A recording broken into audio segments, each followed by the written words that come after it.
Halo semuanya, pernah gak sih ngerasa lagi lari dari sesuatu?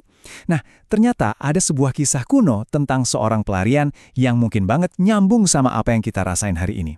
Ini bukan cerita soal pahlawan yang sempurna ya, tapi justru tentang gimana Tuhan mengejar orang yang paling gak layak sekalipun dengan anugerahnya. Yuk kita mulai dari pertanyaan ini. Sebelum kita bahas lebih jauh, coba deh kita ambil waktu sejenak buat mikirin ini. Mungkin itu kegagalan di masa lalu, percakapan yang sulit banget, atau bahkan ya konsekuensi dari kesalahan kita sendiri. Kita semua pasti punya sesuatu yang kita coba hindari. Coba simpan dulu jawabannya sambil kita telusuri ceritanya bareng-bareng. Oke, kenalin tokoh utama kita, Yakub. Dan kita harus jujur dari awal, dia ini bukan karakter yang bisa kita contoh. Namanya sendiri artinya penipu atau penyalip. Dan pas kita ketemu dia di cerita ini, dia lagi ngelakuin apa yang paling sering dilakuin penipu? Lari. Kita kan hidup di zaman yang, wah, mandiri itu segalanya. Andalkan dirimu sendiri katanya. Kamu yang nentuin takdirmu. Nah, Yakub ini bisa dibilang produk dari pemikiran kayak gitu.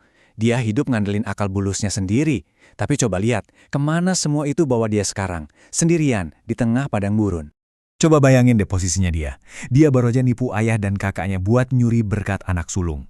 Akibatnya, kakaknya Esau pengen bunuh dia. Jadi Yakub kabur sebatang kara, nggak bawa apa-apa. Alas tidurnya tanah, bantalnya batu. Dia benar-benar ada di titik paling rendah, paling hancur dalam hidupnya. Dan justru di titik terendahnya ini, di tengah keputusasaannya, sesuatu yang sama sekali nggak dia duga terjadi. Sebuah pertemuan yang bakal mengubah segalanya. Anehnya, pas dia tidur, dia nggak mimpi buruk dikejar-kejar Esau. Malah, dia lihat sesuatu yang, wah, luar biasa. Sebuah tangga yang nyambungin bumi sama surga, ada malaikat naik turun, dan Tuhan berdiri di puncaknya. Poin kuncinya di sini, dan ini penting banget, Yakub tuh nggak lagi berusaha naik ke surga, justru Tuhan yang turun buat nemuin dia. Nah, coba kita lihat bedanya. Di satu sisi, ada yang namanya tangga prestasi. Ini tangga yang ditawarin dunia, kita harus berjuang, buktiin diri, nanjak terus biar diterima. Pikirin aja tekanan di kerjaan atau di media sosial, capek kan? Tapi yang Yakub lihat adalah tangga anugerah. Tangga itu udah ada di sana, diturunin buat dia. Penerimaan itu bukan karena usaha Yakub, tapi murni karena inisiatif Tuhan. Kutipan ini nangkep idenya dengan sempurna. Tuhan nggak bilang, Yakub, kalau kamu udah jadi orang baik, nanti aku tolong. Nggak. Tuhan datang ke Yakub si penipu, dan malah janji, aku menyertai engkau, aku nggak akan ninggalin kamu. Ini anugerah murni. Ini pertanyaan buat kita semua nih. Apa jangan-jangan hidup kita selama ini rasanya kayak nanjak terus? Nggak ada ujungnya, cuma buat buktiin diri. Kisah Yakub ini ngajak kita buat mikirin cara lain, berhenti nanjak, dan mulai istirahat di bawah tangga yang udah Tuhan sediain buat kita. Oke. Kita lompat beberapa tahun ke depan. Yakub sekarang udah jadi orang kaya, tapi di dalam hatinya, dia masih orang yang sama, pelarian yang penakut. Dan ini yang bawa dia ke pertemuan kedua yang jauh lebih menegangkan di tepi sungai Yabok. Yakub bentar lagi bakal ketemu Esau, orang yang paling dia takuti seumur hidupnya.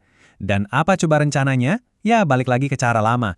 Pakai siasat, pakai akal-akalan, sogok pakai hadiah. Dia masih berusaha ngendalin situasi pakai kekuatannya sendiri. Dia kirim semua harta dan keluarganya nyebrang sungai duluan, sementara dia tinggal sendirian di tengah kegelapan. Dan di situ, di tengah gelap gulita, kejadian aneh terjadi.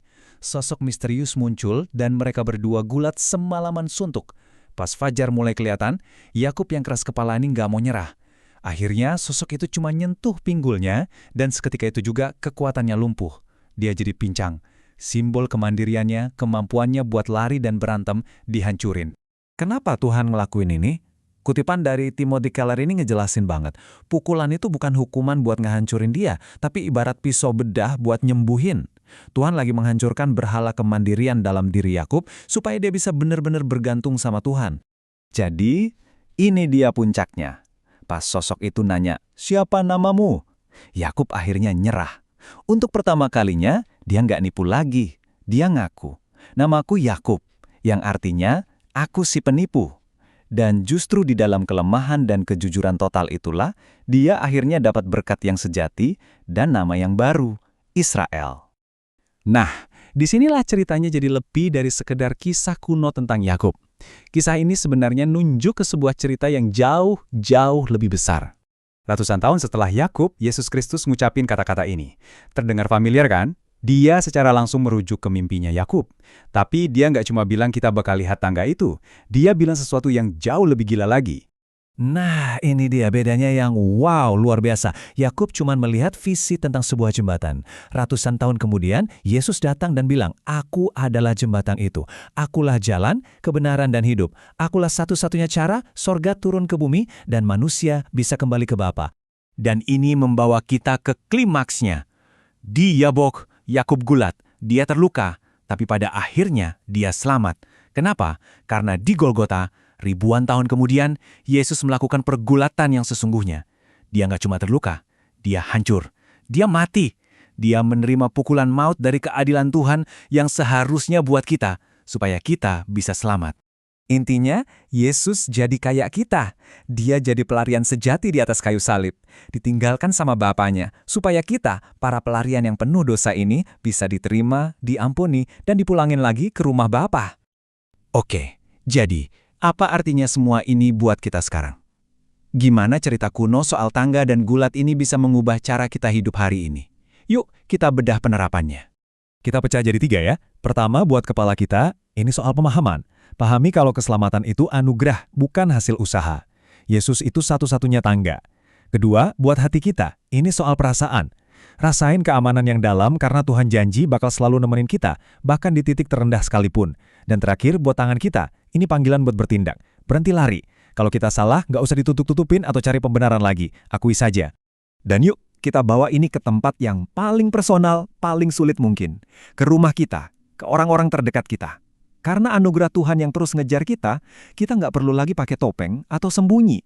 Pertanyaannya adalah, hal apa yang perlu kita bawa ke dalam terang hari ini? Dengan keyakinan bahwa kita udah diterima sepenuhnya di dalam Kristus.